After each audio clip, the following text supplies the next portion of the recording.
자, 세상에는 두 가지의 흐름이 있습니다. 그래서 우리 기독교인들은 이 세계관이 세상 사람들하고 틀려요. 그래서 세상 사람들은 보이는 세상만 갖고 살아가지만 우리 성도들은 기독교관, 세계관이 왜 하나님 나라와 사단 나라 그 가운데 세상이 있는 겁니다. 그래서 이 세상에 살지만 우리는 보이지 않는 영적인 세계 속에서의 오늘이라는 삶을 사는 거라 세상 사람들은 이 사실을 몰라요. 그래서 우리는 두 가지 이론 속에서 하나를 선택하셔야만 됩니다. 내가 이제까지 세상에서 배웠던 학문이나 경험이나 지식이나 어떤 관습이나 이런 것들을 내가 기준 삼고 살아가느냐, 아니면 하나님의 말씀을 내가 기준 삼고 살아가느냐라고 여러분은 결정하셔야 돼요. 그렇다고 봤을 때 하나님의 백성들은 하나님의 말씀이 기준이기 때문에 성도라고 얘기하는 겁니다. 근데 이 창세기는요, 굉장히 중요해요. 세상에서는 진화론을 고집하고 있지만 성경은 창조론을 이야기하고 있습니다. 하나님이 세상을 창조하셨고 인간을 창조하셨고, 그렇다면 창조하셨을 때는 창조하신 분이 창조한 목적과 이유를 가지고 창조를 했겠죠. 우린 이걸 인정을 먼저 하셔야 돼요. 어떤 분이 전도 현장에 나갔더니 예수 그리스도는 믿는데 하나님이 세상을 창조했다는 걸 안 믿어요. 그러면 예수 그리스도는 도대체 어디서 나온 겁니까? 신앙생활의 첫 출발은 하나님이 세상을 창조하셨고 하나님이 인간을 창조하셨고, 여기서부터 시작되는 거예요. 자, 우리가 여기 있는 이 컵 하나도 인간이 뭔가에 필요하기 때문에 만들어졌습니다. 하물며 하나님이 세상을 창조하셨고 인간을 창조하셨다면 뭔가 필요에 이유가 있겠죠. 그게 창세기에 기록되어 있는 겁니다. 1장, 2장이 하나님의 세상을 창조하시고 창조하신 그 이유가 나오고, 그렇다면 어떻게 이 세상을 움직이시는지에 대한 그 원리가 나오는 게 창세기 1장, 2장이에요. 그런데 인간이 그렇게 못 살아요. 못 사는 그 이유가 창세기 3장부터 나옵니다. 그러면서 하나님은 하나님을 떠나서 인간이 자기의 본분을 잊어버리고 이제 자기의 길로 걸어갈 수밖에 없는, 세상의 거짓 것을 진짜처럼 믿고 살아갈 수밖에 없는 그런 오류에 빠진 거예요. 그러다 보니 하나님은 거기서 우리를 다시 건지시는 그런 일을 행하신 게 창세기 6장에 또 나옵니다. 방주 안에 들어와라, 이 얘기가 나오고요. 그럼에도 불구하고 인간은 또 하나님을 떠나버려요. 그래서 하나님은 홍수라는 심판을 내릴 수밖에 없는 것을 경고하고 계십니다. 하나님을 떠난 사람들은 뭔가 열심히 살아요. 아주 최선을 다해서 살아요.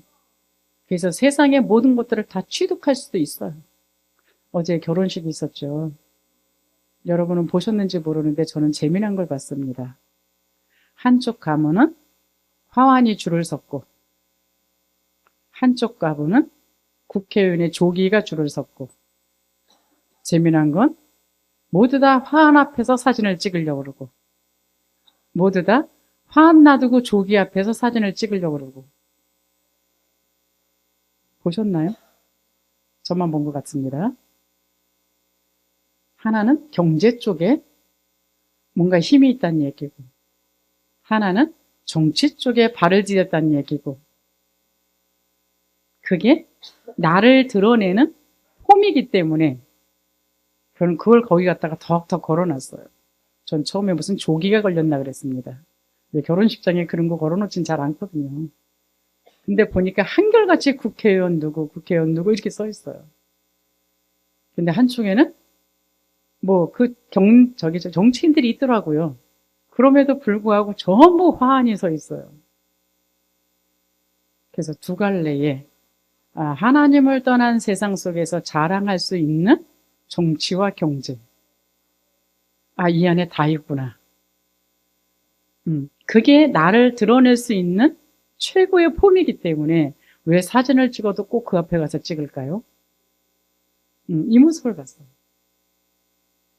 자, 세상에 성공했다라고 말하고 있는 정치, 경제, 문화, 지식. 그런데 하나님은 그거를 창세기 11장에서 바벨탑이라고 해요. 인간이 열심히 하나님 없이 뭔가를 이루겠다라고 열심히 노력해서 정치, 경제, 문화, 지식, 그래서 세상에서 뭔가 붙어있는 위에 있는 것을 얻은 것처럼 생각이 들지만 하나님은 그 모습을 보시면서 웃으셨다라고 표현되어 있습니다. 그러면서 그것 때문에 결국은 인간들이 아귀다툼하고 싸우기 때문에 결국 무너질 수밖에 없는 바벨탑이라고 표현하고 계세요. 그러면서 창세기 12장 우리 교회 이름, 너는 그 본토 친척 아비 집에서 떠나라. 망할 곳에서 나와라. 그리고 네가 가야 될 곳은 그런 것들을 얻기 위한 곳이 아니라 하나님이 지시하신 땅이 있다. 하나님이 원래 인간을 만드신 그 목적과 그 목표와 그 방향을 향해서 나아가라. 이 말씀을 하고 계시는 겁니다. 여러분, 인생의 문제가 어디서부터 출발했다고 생각하십니까? 성경은 분명히 정의하고 있어요. 하나님과 함께하는 하나님 앞에 예배 드리기 위하여 만들어진 존재가 사람인데 그 사람이 하나님을 잊어버림으로부터 그걸 원죄라고 그래요. 그래서 모두가 하나님의 영광 안에 들어가지 못했기 때문에 이 땅에 의인은 없나니 한 명도 없다라고 표현하고 있습니다. 그걸로 끝나는 것이 아니라 성경은 분명히 요한복음 8장 44절을 정의하고 있어요. 하나님을 떠나서 인간이 살아가는 것 같지만 그게 아니라 너는 너희 아비 마귀에게 서났다라고 표현해요. 우리의 영적인 소속입니다. 그 영적인 마귀의 소속이 되어서서 살아가는 인간은 그 뒤에 거짓 인생을 살아간다라고 표현해 있어요. 하나님의 말씀을 부정하고 안 믿는 사람은 이 말이 가짜겠죠. 그러나 하나님을 믿는 하나님의 백성들은 이 말이 여러분의 인생의 기준이 되셔야 되는 거예요. 누가 잘했고 누가 잘못했고 내가 능력 있고 내가 능력 없고 겉에 있는 것이 경제가 있고 정치가 있고 지식이 있고 뭐가 있는 게 중요한 것이 아니라 그 모든 것이 하나님에 의하여 주어진 것이 아니고 하나님의 목표와 방향 맞지 않는 것들이라면 결국은 무너집니다. 그것 때문에 오히려 문제가 심각해져요. 이거를 성경은 이야기하고 있습니다. 그냥 우리가 나로 살아가는 것 같으면 상관이 없는데 이미 하나님을 떠난 인생 자체는 사탄화 되어버렸다라고 이야기하는 거예요. 생각이, 말이, 우리의 삶이 모두가 사탄이 이끌어가는 대로 살아가요. 그 결과가 어떻게 되는지 오늘 가인을 통해서 우리는 볼 수 있어야 됩니다. 선악과 이후에 하나님의 형상으로서의 삶은 잃어버렸어요. 그리고는 내가 중심된 삶. 내가 중심됐으면 참 좋은 것 같은데 그렇죠? 우리는 세계관이 틀려야 된다고. 하나님에 의하여 살아가느냐 사단에 의하여 살아가느냐 이게 우리의 인생이에요. 그러니까 우리라는 사실은 사실 없는 거예요. 그렇기 때문에 우리가 하나님 말씀에 의하여 그 말씀이 기준되어서 살아가지 못한다면 결국은 가인의 길을 가고 있는 겁니다. 하나님은 우리한테 예배의 존재로 우리를 만드셨어요. 하나님과 소통되어지면서 하나님의 말씀의 지시를 받아서 그 하나님의 말씀을 가지고 우리의 일주일을 살아가야 되는 그 인생이 누구냐? 바로 우리입니다. 그런데 그것을 실패하게 되면 나도 모르는 사이 이미 사탄화 되어져 있는 나는 이제까지 나를 길들여 놓은 그 사단이 시키는 대로 그 길을 걸어가야만 되는 것이 나예요. 근데 철저하게 내 중심이 되게 만들어 놨기 때문에 그것이 옳은 길인 줄 알고 그냥 우리는 살아가는 겁니다. 그런데 그 결과를 하나님을 떠난 그 삶의 결과를 성경에는 분명히 말씀해 놓고 있습니다. 지난주에 말씀드렸죠. 예배를 성공하느냐, 예배를 실패하느냐는 우리 인생을 성공하느냐, 우리 인생을 실패하느냐의 기로에 서 있는 거예요. 주일날 교회를 한번 나와서 예배 자리에 참석했다가 중요한 게 아니라, 그렇잖아요. 세상에는 빨간 글씨 주일이 끝에 있습니다. 그러나 하나님의 백성들은 빨간 글씨 주일이 앞에서부터 시작돼요. 왜? 하나님의 말씀을 받아서 그 하나님의 말씀을 가지고 일주일을 살아가야 되는 그 삶이 성도의 삶이기 때문에 예배 자리에 있느냐 없느냐는 별 관계 없어요. 예배 자리에 있는데도 내가 하나님의 말씀이 내 안에 자리 잡지 못한다면 그분은 예배 자리에 없는 겁니다. 육신이 있다고 해서 예배 자리에 있는 게 아니라는 사실이에요. 그렇게 되어진 결과 창세기 3장 16절 20절 오늘 본문 말씀도 똑같아요. 우리의 삶의 결과는 뭐냐? 결국은 가시와 고통과 엉겅퀴의 길입니다. 열심히 땀 흘려서 노력하고 힘쓰고 애쓰는데도 불구하고 그 결과는 나한테 돌아오지 않고 정신적인 스트레스, 우울증, 조울증, 여러 가지 정신 문제를 일으키는 그 결과를 성경은 그렇게 정의하고 있어요. 네가 하나님을 떠났기 때문이다. 불신자는 아예 하나님을 만나지 못했기 때문에 그렇게 살아가야 되는 게 정상이에요. 그러나 하나님의 백성들도 예배에 실패하게 되면 우리의 삶에서 뭔가가 나를 계속 짓눌러요. 뭔가 나를 스트레스를 줘요. 뭔가 내 인생의 길이 보이지가 않아요. 그러니까 유리방황할 수밖에 없는 그 삶을 살아가는 겁니다. 고린도서 4장 4절에는요. 근데 그게 내가 아니라는 거예요. 복음의 광채를 가리고 있는 세상 신이 그렇게 만들고 있다라고 표현합니다. 그러면서요. 우리 마음을 혼미케 하는 존재래요. 왜 혼미케 하느냐? 목적은 딱 하나밖에 없어요. 그리스도의 영광의 복음의 광채가 비치지 못하도록 해야 되기 때문에. 왜요? 그러면 자기가 계속적으로 끌고 다니면서 보이는 부분만 바라보게 살면서 그 부분 때문에 나의 인생의 모든 것을 소비하게 돼 있겠어요. 그런데 열심히 노력한 만큼 나한테 대가가 돌아오면 얼마나 좋습니까? 그 결과는 정신적인 문제, 마음의 병, 육신적인 질병, 이 가운데서 계속 시달리게 만드는 거예요. 불신자 6가지 상태가 불신자들한테 나타나는 것이 아니라 예배에 실패한 하나님의 백성들한테 그대로 나타나게 된다라는 것을 성경은 말씀하고 계십니다. 그래서 계시록 2장 9절에는요. 서머나 교회 이야기가 나옵니다.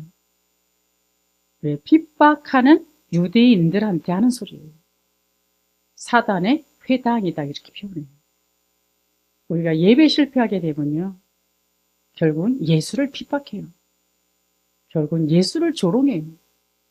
근데 하나님의 말씀이 안 들려요.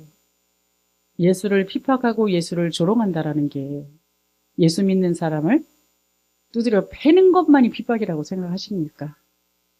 하나님의 말씀을 무시하고 하나님의 말씀과 맞지 않는 말을 하는 것, 언어폭력입니다. 그러면서 말씀을 조롱하고 살아가게 만들어버려요. 이것처럼 저주스러운 인생이 어떻겠습니까? 그 인간의 문제는 지금도 계속되고 있다는 걸 성경은 이야기하고 있어요. 창세기 4장 9절 10절에 그렇죠. 9절에 하나님께서 가인에게 내 아우 아벨이 어디 있느냐. 가인이 예배 실패하고 결국은 예배 성공한 사람을 죽여버렸습니다. 그걸 언약 가진 사람을 죽여버렸다는 얘기예요. 언약 가진 내 안에 복음이라는 걸 죽여버린다는 얘기예요. 언약을 말하고 있는 사람을 핍박하고 조롱한다는 얘기예요. 그랬더니 하나님이 과연 아벨한테 내 아벨이 어디 있느냐. 과연 하나님이 무엇에 관심이 있었을까요? 하나님은 다른 것에 관심 없습니다. 복음의 언약 가진 자에게 관심이 있어요. 아벨이 누구를 죽였느냐 죽이지 않았느냐에 어떤 그거를 확인하기 위해서 온 게 아니고요. 하나님 언약 가진 사람, 언약의 흐름을 따라가야 되는 이 사람, 너 어쩌느냐 몰라서 물어봤을까요? 아벨을 죽인 걸 하나님이 몰라서 과연 물어봤을까요? 저는 이 가인한테 생각할 수 있는 시간을 줬다라고 봅니다. 지금 네가 뭔 짓을 했는지를 아냐. 이걸 생각할 수 있는 시간을 줬다고 봅니다. 근데 가인이 대답합니다. 내가 알지 못하나이다. 내가 내 아우를 지키는 자이니까. 우리가 뭔가 하나님의 언약을 잃어버렸을 때 나타나는 여러분만의 반응이 있어요. 말씀을 조롱한다든가, 말씀을 핍박한다든가, 말씀을 무시한다든가. 그러면 나타나는 여러분만의 현상이 있습니다. 이때 여러분이 이 음성을 들으셔야 돼요. 지난주에는 그랬죠. 아담아, 내가 어디 있느냐. 모르셔서 그랬을까요? 하나님 말씀 성취의 자리, 기도응답의 자리, 하나님의 사명을 감당해야 되는 에덴 동산을 지배하고 정복하고 다스려야 되는 그 자리에 있어야 되는 네가 어쩌자고 그 자리를 떠나서 지금 무화과 나무 숲을 속에 숨었느냐 이걸 물어본 거예요. 지금도 똑같습니다. 부모 아담과 하와로부터 에덴 동산에 있었던 아담과 하와한테 그 아담과 하와가 하나님을 잊어버리고 고생을 하는 그 자리에 있었을 때에 부모로부터 복음의 언약이 대충 전달되어졌을까요? 그렇지 않아요. 아담과 하와는 피 맺힌 한을 가지고 이 복음을 전달해 줬을 겁니다. 그런데 아벨은 그 언약을 진짜 중심에 담았어요. 부모가 하나님을 잊어버리고 고생했던 그 고생이 어떤 건지를 함께 봤기 때문에 나는 이 언약을 진짜 잡아야 되겠다라는 중심으로 아예 삶 자체를 양치는 삶을 살았다니까요. 그때는 농경사회였었기 때문에 양치면요 돈 벌어먹고 살기 힘들어요. 그럼에도 불구하고 아예 삶 자체를 언약을 잊어버리지 않는 그 삶을 살려고 그 직업을 그냥 선택해버렸어요. 근데 가인은 똑같이 언약을 전달받았습니다. 그럼에도 불구하고 우습게 여겼어요. 지난주에도 제가 말씀드렸죠. 우리 복의 근원교회 성도님들이 똑같은 자리에 앉아서 왜요? 저 하나님 떠나서 피 맺힌 그 삶 살았어요. 저도 웃으면서 얘기할지는 모르지만 내 중심은 피 맺힌 복음을 전달해요. 다른 거 필요 없고 그냥 오직 진짜 원색적인 복음, 그 원색적인 성경적인 그 방법만 전달하기 위해서 그래도 최선을 다해서 그 방향대로 가고자 하나님 앞에 기도하고 있거든요. 그러나 전달해야 하는 저의 이 말씀이 어떤 사람한테는 가슴에 꽂힐 것이지만 어떤 사람에게는 우습게 들려서 쉽게 넘겨버릴 수 있습니다. 그러나 저는 그러시더라고요, 목사님께서. 우리는 대언자다. 그러니까 정확한 말씀만 선포해라. 받고 안 받고는 그들의 몫이다. 그것까지 내가 책임질 필요는 없고. 그러나 진짜 정확한 복음은 말해라. 네, 정확한 복음만 말합니다. 듣기 싫으셔도 날마다 들으셔야 될 겁니다. 여기 있는 이상. 왜 들어도 안 되는데 뭐 재미난 얘기를 합니까? 이거거든요. 하나님은 분명히 이 가인에게도 기회를 주셨어요. 어쩌자고 네가 아벨을 죽였느냐. 지금 그 피의 언약을 정확하게 잡고 예배를 잘 드리고 있는 그 아벨 어디 있느냐. 이거 물어보신 거예요. 근데 오로지 그냥 나 살아남기 급급해서 하나님의 그 중심을 헤아리지를 못해요. 그리고는 변명하고 핑계대고 그렇죠. 책임을 전가하는 그 모습이 또 나타납니다. 이게 어쩔 수 없는 사단한테 잡힌 사람의 삶이에요. 우리는 중간 단계가 있느냐? 없습니다. 내가 하나님 안에서 하나님의 언약을 갖고 가는 사람이냐, 아니면 세상 것을 갖다가 나한테 사단화 시켜줘가지고 끌고 가는 그 인생을 살아가느냐, 그 둘 중에 여러분은 자리를 잡으셔야만 돼요. 중간에 나라는 단계가 있느냐? 미안하지만 없습니다. 여기에 그래서 창세기 이 4장 4절 5절은 결국 가인과 아벨의 제사로 말미암아 하나님이 받으시는 제사냐 그렇지 않으시는 제사냐 이거예요. 이 자리에서 똑같습니다. 하나님이 받으시는 예배를 여러분 드리십니까? 받지 않는 예배를 드리십니까? 다른 데 이유가 있지 않아요.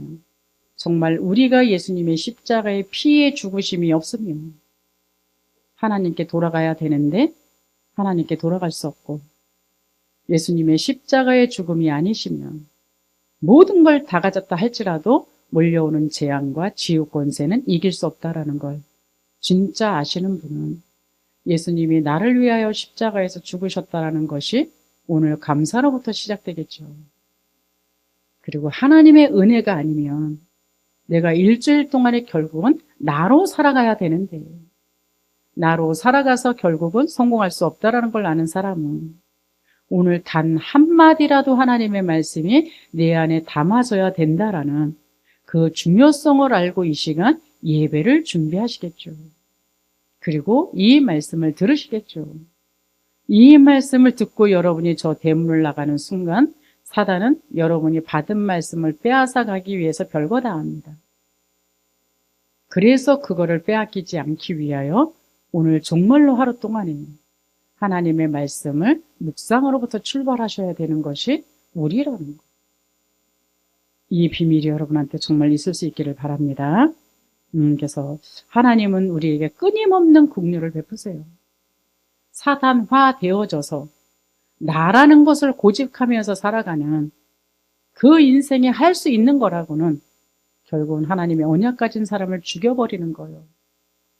모든 잘못을 하고도 무엇이 회개인지도 모르고 자꾸 책임 전가하면서 하나님을 떠나 있는 그 사람들을 다시금 하나님께로 돌이킬 수 있는 그 일을 계속적으로 하기 위해서 오늘도 하나님은 우리에게 계속적인 말씀을 주고 계십니다. 그러나 종교인의 특징이 있어요. 이 하나님의 은혜를 은혜로 받지 못합니다. 그냥 내 노력으로 뭔가 살아가야 된다는 착각 속에 있어요.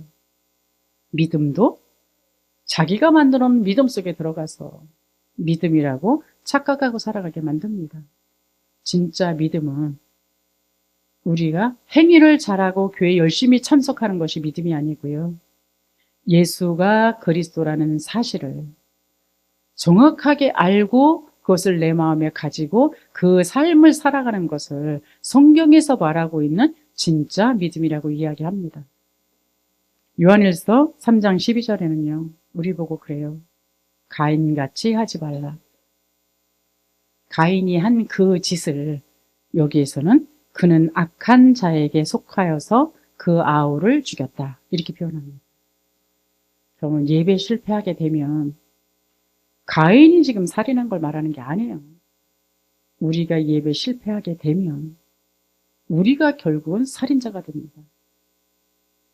예수님의 십자가의 죽으심을 부정하고 그 자체는 예수님을 죽여버리게 되죠.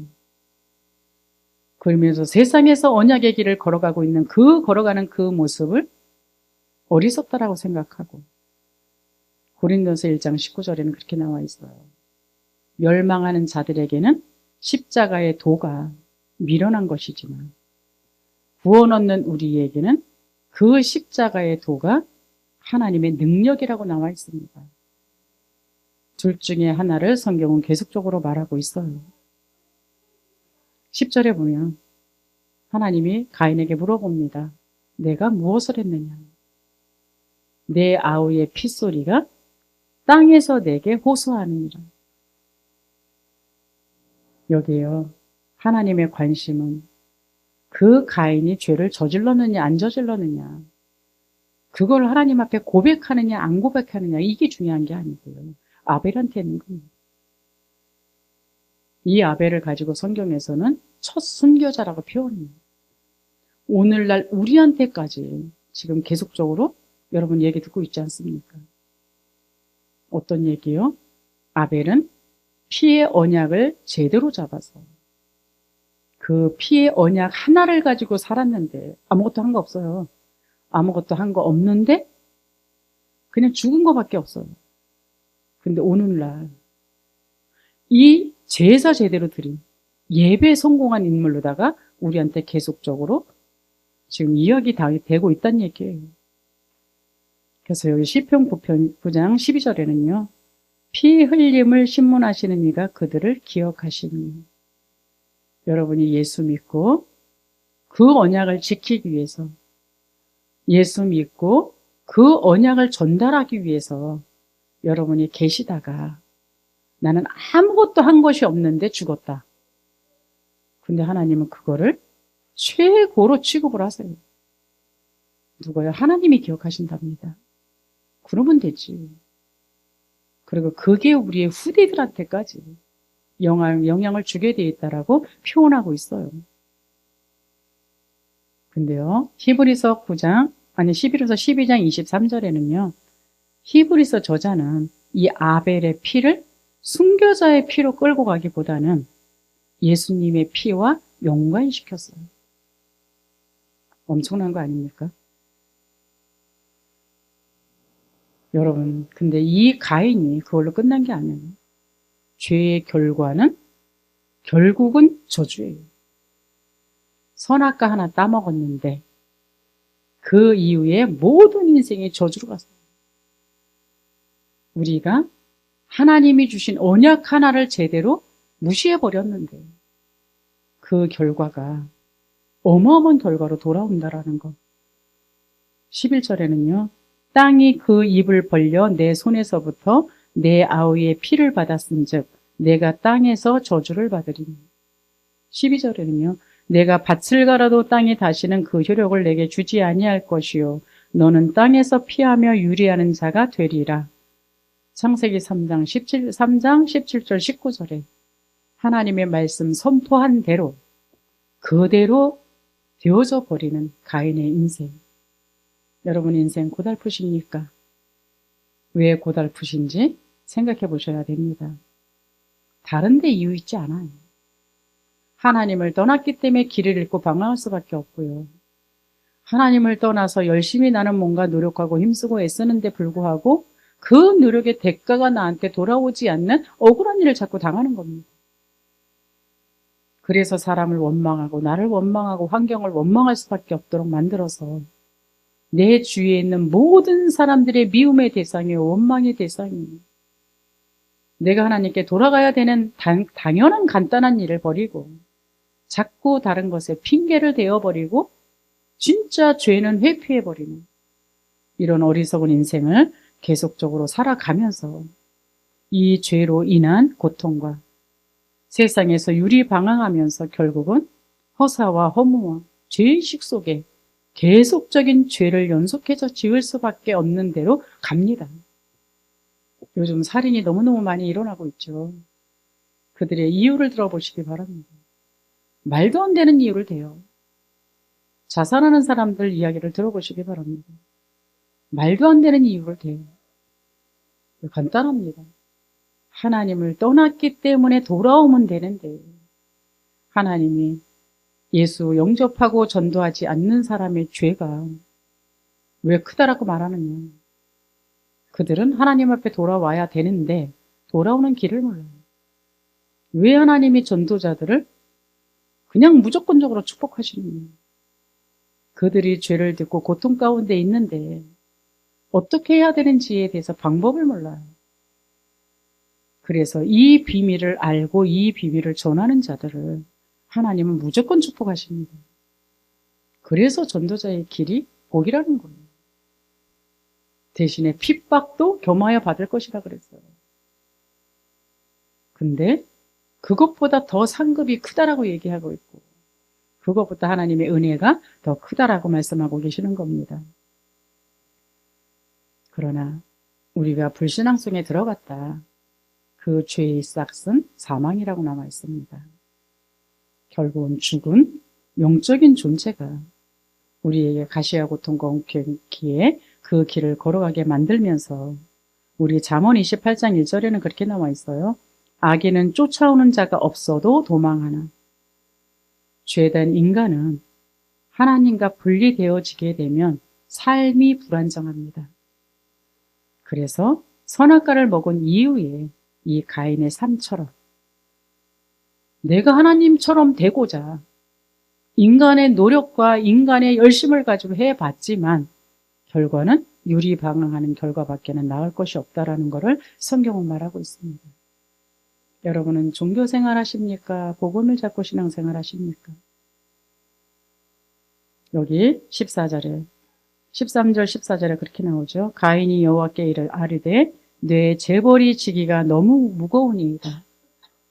주께서 오늘 내 이 지면에서 나를 쫓아내시온즉 내가 주의 낯을 배웁지 못하리니 내가 땅에서 피하며 유지하는 자가 될지라 물은 나를 만나는 자마다 나를 죽이겠나이다.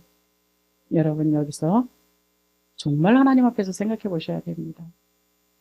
하나님은 분명히 이 가인에게 회개할 수 있는 기회를 주셨어요. 그럼에도 불구하고 하나님께 돌아오지 않는 길을 선택합니다. 왜요? 내가 기준이에요. 내가 잘했으면 잘했고 내가 잘못했으면 잘못했고 이 삶이란 말이에요. 지금 이 하나님을 떠난 죄 자체를 지금 실패하는지 아니면 그 결과 죽음을 두려워하고 있는 건지 여러분이 문제가 왔을 때에 어떤 것을 선택하십니까? 내가 하나님을 떠났기 때문에 이런 결과를 맞이할 수밖에 없다라는 것을 선택하십니까? 아니면 지금 만난 나의 문제 때문에 두려워하십니까? 대부분의 성도들이 지금 나의 문제 때문에 고민을 하더라고요. 이 문제의 원인이 어디서 왔는지, 이 문제의 답이 뭔지를 고민하는 것이 아니라 이 문제를 해결하기 위해서, 문제의 답을 찾기 위해서 본인들이 열심히 고민하고 힘쓰고 애쓰는 이런 모습들을 봅니다. 성경에서의 죄는 원죄를 말하는 거예요. 그 죄의 결과로 나타나는 그 문제는 우리 인간이 노력하고 힘쓰고 애쓰고 열심히다 이걸 말하는 게 아니고요. 하나님을 떠났기 때문에 내가 당할 수밖에 없는 그 문제였다라는 것을 말하고 있는 겁니다. 그럼 죄의 생활이란 뭘까요? 죄의 생활은 다른 게 아니고요. 내가 중심 되어져서 살아가는 것. 결국 내가 주인이에요. 내 중심적으로 생각하는 생각, 내가 생각하는 방법, 내가 생각하고 있는 믿음. 하나님은 그렇지 않습니다. 철저하게 하나님의 말씀이 기준이 되어져서 우리에게 모든 것을 선택하고 분별하고 판단하도록 그렇게 말씀하고 계세요. 그래서 이사야서 59장 2절에 보면요. 오직 너희의 죄악이 너희와 너희 하나님 사이를 갈라놓았다 라고 표현합니다. 죄의 결과는, 불신앙의 결과는, 불순종의 결과는 결국은 단절입니다. 인간과 인간 사이에도 그렇지 않습니까? 뭔가 약속을 했는데도 불구하고 계속적으로 약속을 어긴다. 그 사람과 여러분은 계속적으로 교제를 하십니까? 성경은 이걸 말하는 거예요. 하나님과 단절됐냐? 사람과도 단절될 거다. 땅과도 단절될 거다. 왜요? 하나님과 단절돼 버리면 나의 유익을 위하여, 나의 계산을 위하여, 나의 것을 위하여, 내 중심되기 위하여 사람들이 전부 이용물이 돼요. 나의 필요를 채워주는 그런 사람인 거지. 진짜 하나님이 만드신 하나님의 형상으로서의 그 모습이 없어요. 오늘 우리 렘넌트 예배 때 그랬죠. 그렇죠? 내 거. 여러분은 내 거 안 하십니까? 아이들 메시지 같아 보이십니까? 내 거의 만족을 위해서 별의별 거 다 해요. 남의 것도 내 거 돼야 돼요. 왜? 하나님이 주신 내 거를 못 찾아서. 하나님이 주신 나의 사역을 못 찾아서. 하나님이 주신 나의 현장을 못 찾게 되니 내 것도 아닌 거를 찾고 욕심을 내요. 그러다 보니 시기 질투, 분쟁이 일어날 수밖에 없고 자리 다툼이 일어날 수밖에 없는 그 속으로 들어간다는 얘기입니다. 여러분, 복음과 종교를 분명히 구분하셔야 돼요. 복음은 우리 인간이 할 수 있는 게 아무것도 없다라는 걸 말해요. 그래서 하나님이 은혜 베풀어 주셔서 그리스도를 보내주셨고 그리스도를 통해서 우리에게 복받은 게 뭐냐? 하나님이 기준의 인생을 살아갈 수 있다는 거예요.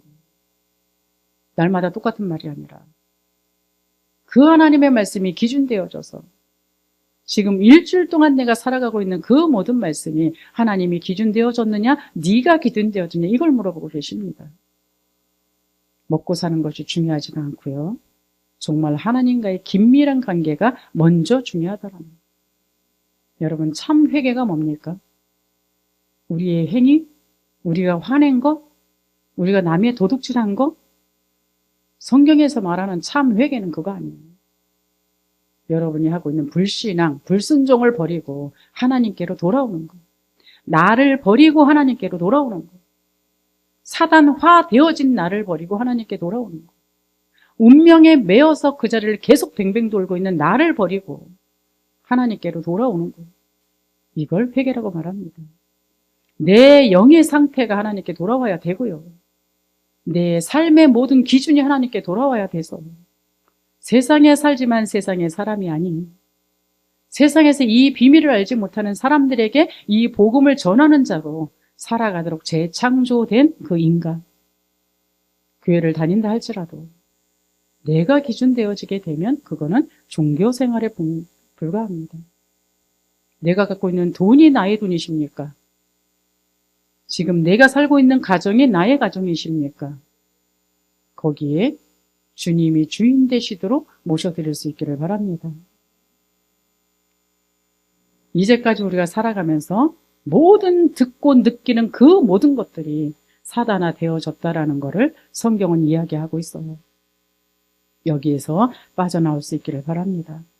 이걸 알았던 바울이 갈라디아서 2장 20절에서 그래서 그 고백을 한 거예요. 나는 날마다 죽노라. 왜? 내 영이 하나님을 만났지만 내 삶이 사단화 되어져 버렸어요. 내가 살아가고 있는 그 모든 날들이 나는 죽고 그리스도로 출발하는. 그래서 새벽이 아주 중요하다고 얘기하는 거예요. 첫 시간이 아주 중요하다고 생각하는 거예요. 왜? 첫 시간에 오늘의 말씀 받으셔야 됩니다. 그 오늘의 말씀 받으셔서 그 말씀이 기준되어져서 분별하고 판단하고 결정하고 이 삶을 살아가라고 성경은 말하고 있는 겁니다. 가인이 그런 엄청난 벌을 지었는데도 불구하고요. 15절에 죽을까 두려워하고 있는 그 가인에게 표를 주십니다. 뭐예요? 하나님은 심판 가운데도 죄악 가운데 있는 우리에게 끊임없이 은혜를 베풀고 계시다라는 거 여러분 아십니까? 시편 103편 10절 11절에는 그렇게 나와 있어요. 우리의 죄를 따라 우리를 처벌하지는 아니하시며 우리의 죄악을 따라 우리에게 그대로 갚지는 아니하셨으니 이는 하늘의 땅에서 높은 같이 그를 경외하는 자에게 그의 인자하심이 크심이로다. 그렇죠? 에스겔서 33장 11절에는요. 나는 악인이 죽는 것을 기뻐하지 아니하고 하나님은 모든 사람들이 구원에 이르기를 원하십니다.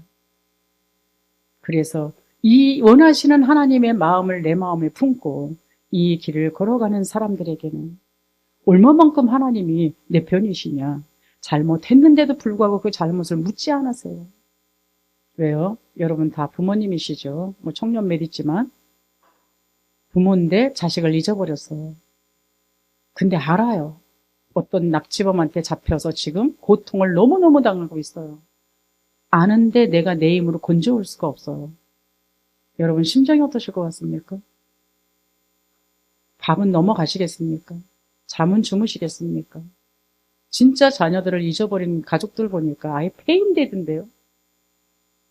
예수님이 당신의 형상으로 만들어서 당신과 함께 교제하면서 정말 행복하게 살기를 원하시는 그 사람이 사단이라는 악한 영한테 잡혀갖고 지금 말 못할 고생을 하고 있어요.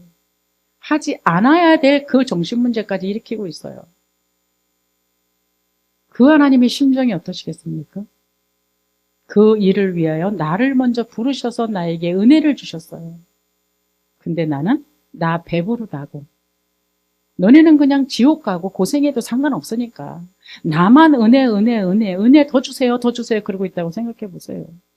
하나님이 보실 때 본 그런 여러분을 볼 때에 하나님이 어떨까요?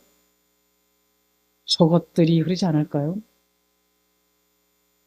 근데 누군가가 그 하나님의 가슴을 알고 그 마음을 이해하고, 내가 부족하고 연약하고 모자라지만 내가 정말로 하나님의 심정을 알고 그 하나님이 찾기를 원하시는 그 자녀를 내가 찾아올 테니까 나에게 힘 주세요라고 기도했을 때 하나님이 과연 힘 안 주실까요? 하나님이 그 사람을 보호하고 그 사람을 축복하지 않으실까요? 이게 전도자의 길입니다. 근데 이 길을 그렇게 싫어하세요. 하나님의 모든 관심을 받을 수밖에 없는, 모든 축복을 줄 수밖에 없는 그 자리를 그렇게 싫어해요. 누가요? 유대인이. 나는 선민이고 너네들은 지옥가리들. 나는 하나님에 대해서 더 많이 알아야 돼. 근데 너네들은 인간 취급을 안 받고 살아도 돼. 하나님이 보실 때 어떨까요? 하나님의 관점으로 여러분이 나 자신을 한번 돌아볼 수 있기를 바랍니다. 하나님의 관점으로 여러분이 세상을 한번 보시기 바랍니다. 이래야 진짜 인생 문제 해결자이신 창세기 3장 15절이 여러분하고 관계가 있어요. 사단한테 잡혀 있었기 때문에 예수님이 이 땅에 오셔서 사단에서 나를 건지는 방법이 법적으로 죄를 졌기 때문에 법적으로 죽어야 돼요. 그래서 나를 건지신 거구나. 나만 건지신 것이 아니라 이 비밀을 알지 못하는 사람들을 건지신 거구나. 그렇게 건지셔서 지금 임마누엘, 이사야서 7장 14절 지금 나와 함께 하시는 거구나. 그분이 내 인생의 그리스도가 되었던 것처럼, 그래서 내가 의롭다고 인정받았던 것처럼 다른 사람들에게도 그리스도가 필요하기 때문에 하나님이 나를 이 땅에 살게 하신 거였구나. 참여하게 하시기 바랍니다. 회개는 다른 게 아니에요. 내가 복음을 주셨는데 복음을 복음으로 인정하지 않는 거. 복음을 전하는 자리에 세웠는데 복음을 전하지 않는 거. 이게 여러분이 진짜 회개해야 될 회개라는 거. 울고불고 잘못했습니다 후회하는 거하고 회개가 틀려요. 회개는 완전히 돌아서는 걸 말합니다. 나를 만드신 원래의 자리, 하나님을 예배하는 자리, 하나님 때문에 기뻐하는 자리, 하나님으로 하여 행복해하는 자리, 그게 예배의 자리예요. 그러면 하나님이 주시는 그 힘을 가지고 이 예배 속에 없는 사람들에게 예배 드려야 되는 이유를 말해주는 그 자리, 그래서 사단 숭배할 수밖에 없는 그 자리에서 나오도록 해주는 그 자리, 이게 원래 창세기 1장 27절 28절에 나의 자리라는 것. 선악과를 따먹은 이후에 인간들은 이 마음을 잊어버린 거예요. 나의 본분을 잊어버리고 그 본질을 잊어버린 겁니다. 그러니까 바라보는 게 오로지 나, 바라보는 게 세상, 바라보는 게 땅에 있는 것, 이것을 갖고 열심히 땀 흘리면서 내가 땀 흘린 만큼을 의지하고 살아가요. 하나님을 믿고 의지하고 하나님께 복을 받아야 되는 사람들이 나를 믿고 나를 의지하고 열심히 살아가는데 성경은 사단한테 잡혔다라고 말하고 있습니다. 진짜 신앙생활의 출발은 내 저 깊은 곳에 있는 나를 버릴 때, 나의 깊은 저 곳에 있는 나의 자아, 그것을 여러분이 내려놓았을 때 진짜 신앙생활의 출발이 되어진다는 걸 아셔야 됩니다. 아벨의 피는 지금도 응답되고 있다라고 표현해요. 자, 히브리서 11장 4절에 보니까, 그리고 히브리서 12장 24절에 보니까, 사도행전 7장 54절 60절에 보니까 같은 적이죠. 순교자 아벨의 피는 시대마다, 그 나라마다, 핍박당하는 그 사람마다 영원히 없어지지 않고 남는 하나님께 드려지는 그 순교자의 피라는 것. 그 흐름이 지금 우리에게까지 와서 우리가 이 원색적인 복음을 들을 수 있었다라는 걸 아셔야 됩니다. 복음 때문에 순교했다. 그 시대에 그 한 명이 시대를 바꾸는 그 역사가 일어난다라는 걸 여러분 아셔야 됩니다. 이 응답이 영원히 계속되어질 수 있는 복의 근원교회 성도님들 될 수 있기를 바랍니다. 그래서 여러분이 이 언약의 흐름을 이어가는 주역 되시기 바랍니다. 그래서 먼저 여러분들이요, 나에 대한 그 확신 가지시기 바랍니다. 여기 사도행전 9장 15절. 그렇죠? 여러분의 담의색이 있으십니까? 내가 진정으로 그리스도를 그리스도로 만난 그 시간표가 있으십니까? 그 시간표가 있다면 하나님 나라의 그 비밀을 알게 돼 있어요. 누가 해라 마라가 아니라 하나님 앞에 피의 예배가 뭔지를, 이 피의 비밀을 전해야 되는 그 비밀을 알 수 있는 사람이 되어줄 수밖에 없다라는 거예요. 이 사람들에게 사도행전 11장 25절 26절은요. 그렇죠? 성경에서 일어나고 있는 하나님의 말씀이 기준이 되어져서 살아갔던 사람들의 이야기입니다. 이 이야기가 뭔가 배워서 뭔가 연구해서 나오는 게 아니에요. 하나님이 만들어 놓은 그 길이 보여지게 돼 있으면서요. 여기요. 안디옥에서 비로소 그리스도인이라 일컬음을 받게 되었더라 이렇게 나와요. 우린 자꾸 전략을 하려고 그러고요. 뭐 방법을 하려고 그러고요. 어떤 내용을 갖고 가야 됩니까? 막 이러는데요. 우리가 진짜 내가 만난 그 그리스도를 알고 하나님 앞에 기도하면서 하나님과 방향 맞춰서 가게 되면 성경에 이미 다 전력이 기록되어 있어요. 어떤 내용을 전해야 되는지가 기록되어져 있어요. 그 길을 걸어가는데 나도 모르게 시스템들이 세워지기 시작을 해요. 이게 우리가 가야 되는 길이라는 것. 이 사람에게는 미래가 불안한 것이 아니라 하나님이 준비하신 미래가 보여지게 되어 있다라는 거예요. 정말 237 5천 종족을 살리기 위한 그 비밀을 이미 말씀에서 쫙 만들어 놓으셨고요. 그 237 5천 종족 복음화를 위하여 오늘 내가 무엇을 해야 되는지에 대해서 알게 되어 있다는 겁니다. 사단이 하는 짓은 이 언약만 놓치게 합니다. 언약 놓친 자가 할 수 있는 일이라는 거예요. 언약 가진 자 죽이는 거예요. 어쩔 수 없이 우리는 둘 중에 하나밖에 없기 때문에 나는 아무것도 안 하는 줄 알고 있는데 그 가인은 과연 그 시대에 내가 뭔 짓을 하는지를 알았을까요? 뭔 짓을 아는지를 알면 회개할 거예요. 그러나 언약 놓친 자들의 특징이 잘못된 길을 걸어가고 있는데 자기가 잘못된 길을 걸어가고 있다는 걸 몰라요. 그래서 제가 늘 얘기합니다. 내 인생 속에서 생명 살아난 일이 없거든. 내가 정확한 언약의 길을 안 가고 있다라고 생각을 하고 빨리 나를 점검하세요라고 표현을 합니다.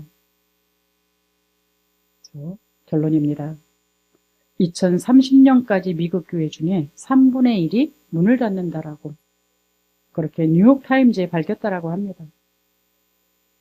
진짜 문을 닫을까요? 하나님의 복음은 한 번도 중단된 적이 없어요. 그런데 왜 문을 닫는다 그럴까요? 하나님의 백성들이 하나님의 말씀의 언약에 기준되지 않고 그러고 살아가고 있기 때문에 많은 성도들이 실패를 하고 있다는 게 현실로 드러나고 있기 때문에 이런 통계가 나올 수밖에 없겠죠. 그러나 그것은 지금에 있는 통계가 아니에요. 성경 역사를 보게 되면, 교회사를 보게 되면 언제든지 그랬어요. 그러나 하나님은 그 많은 사람을 필요로 하지 않습니다.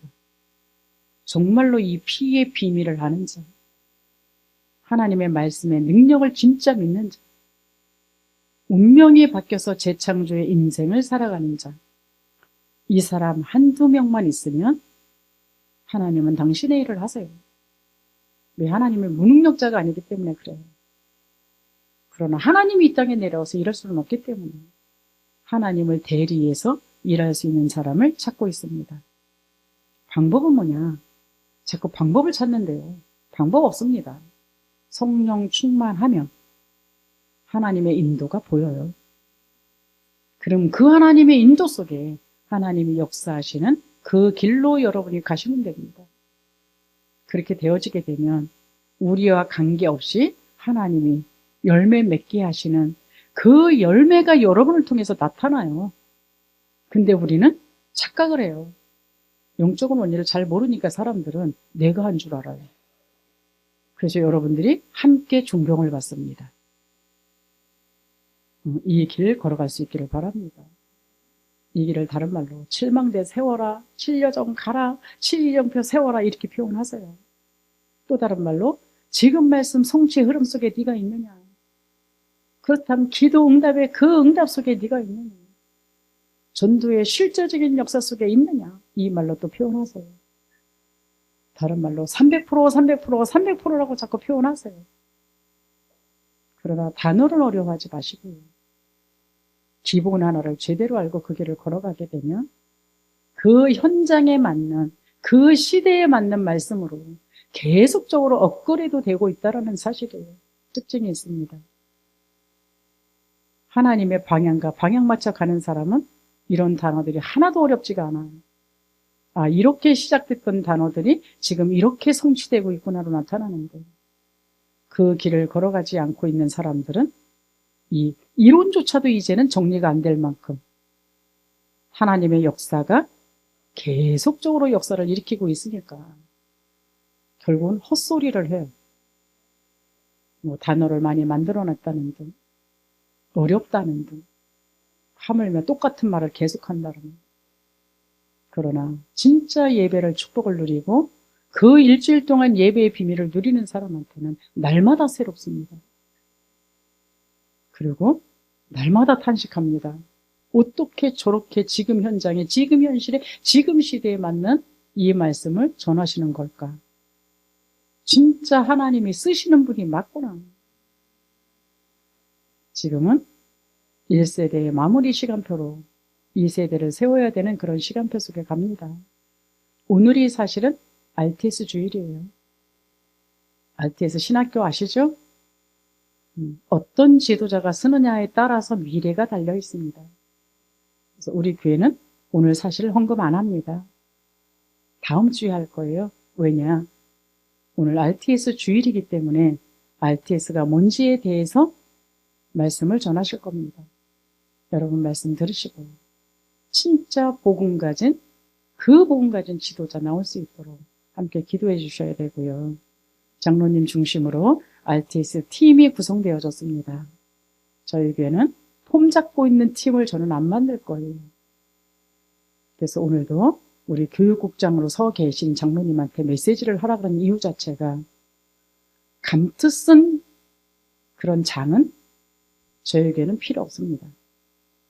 기둥처럼 서 있는 그 폼은 사실 필요 없어요. 실제 움직임, 말씀의 성취를 따라, 기도응답의 성취를 따라, 전도 역사의 성취를 따라 사실적으로 삶들과 금토일 시대, 묵상 시대를 만들어 갈 사람들이 하나하나 발견되어 줄 겁니다. 특징은 현장에 없으면 못할 거예요. 그 응답을 진짜 받아 누리는 복의근원교회 성도님들 될 수 있기를 주의 이름으로 축복합니다. 기도합니다. 하나님 감사합니다. 제 가운데 있는 우리를 버리지 않으시고 은혜의 표를 주시는 하나님께 감사를 드립니다. 가인처럼 유리하고 방황하는 인생이 아니라 주님 안에서 모든 복음과 복음의 능력을 회복하고 정착하는 참 복음 가진 전도자의 삶을 살게 하여 주옵소서. 예수 그리스도 이름으로 기도드리옵나이다. 아멘.